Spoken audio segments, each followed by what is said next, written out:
Hi all, Chef Noto here.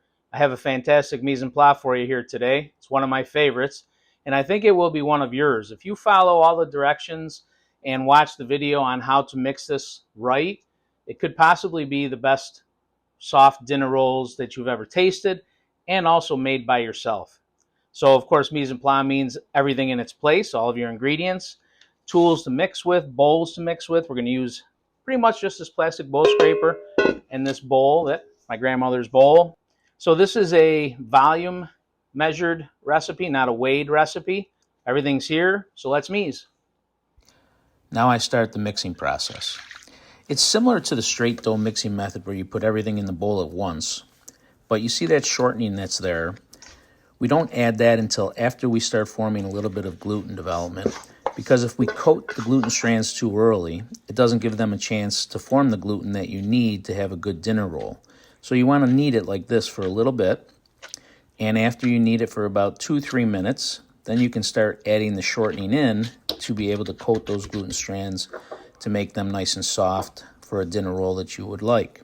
So you just do it just like this, smear it on, flatten the dough out a little bit, smear it on, and then make sure that you have enough flour on the bench so that it's not sticking to you or the bench.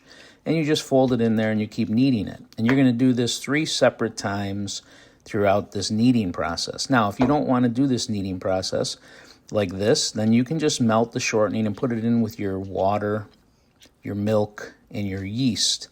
They won't come as good because it'll coat the gluten strands too early, but it'll still be a very good dinner roll.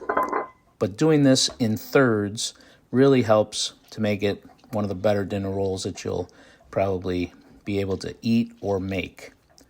And just keep making sure that you add a little bit of flour because sometimes the shortening bleeds out a little bit. So you do have to use your plastic dough scraper to clean up the area so that you can get all those ingredients in there.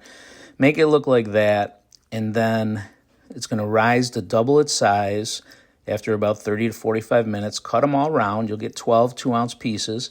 Let those rise again for about 30 to 45 minutes. Roll some of them long so that you can make them into a knot and a round roll. Bake them with a diffuser tray underneath them in the middle rack.